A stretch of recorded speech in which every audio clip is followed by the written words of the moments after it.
You want to finally finish and post your art. But you keep scrapping piece after piece because it isn't good enough. It's a dream of yours to make a living from your passion. But you compare. Your work isn't even at a level to compete. So you quit. So many times you've lost count. You've allowed the label of artist to be your source of identity. I've been there. Sometimes I go back there. I struggle with living up to the expectations I have in my mind of what an artist should be, which led to me starting and stopping so many projects I've lost count. So what's the solution?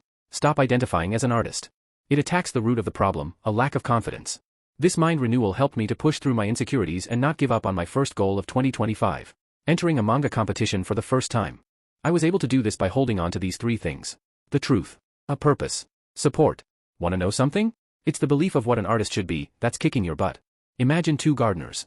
The first gardener spends countless hours arranging their tools, buys expensive equipment, spends countless hours being taught the best way to garden by multiple teachers, stresses about if the plant placement lives up to their vision of being a true gardener. They're so obsessed with what it means to be a gardener that they often feel stuck, worried that any imperfect choice will ruin them forever. The second gardener simply plants things. Sometimes the flowers do well, sometimes they don't. They learn from failures, adjust their approach, and keep tending their garden without worrying about what it says about them as a person. In the end, the first gardener only has a few things planted. Mostly the same kinds of plants, but only a fraction looks healthy.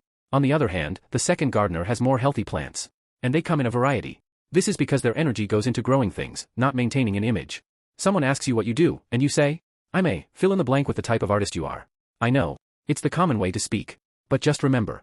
Your identity isn't an artist. You're a Christian that makes art. That's it.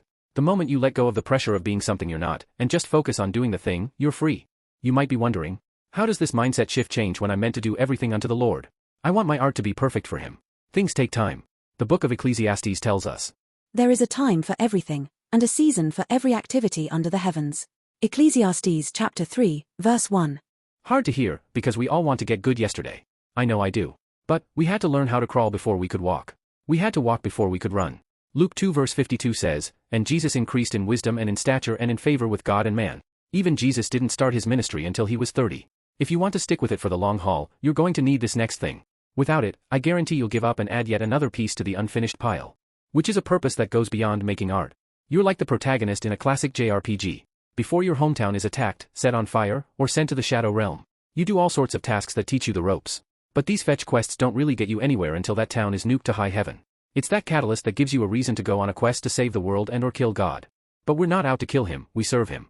Your art has a deeper why, to inspire, to challenge, to glorify the Lord, to uplift others. Then even when motivation fades, your mission keeps you going. With purpose, it makes it easy to stay focused on your goals. But sometimes, it gets tough. What do you do when life starts to hit you upside the head? You need people that encourage you to succeed. You need people that encourage you to succeed. A lot of artists think they can do this alone. They assume that if they were truly passionate, they wouldn't need outside support. But that's a lie. Even Moses needed Aaron and Hur to hold up his hands when he got tired. Check out Exodus 17 verses 8 to 16 for the whole story if you're not familiar. And don't forget, Jesus had his 12. If it weren't for my wife, I would have given up on my goal to enter a comic into the competition when doubt crept in. If it weren't for my friend checking in on me every now and again for a status update, I wouldn't have finished on time.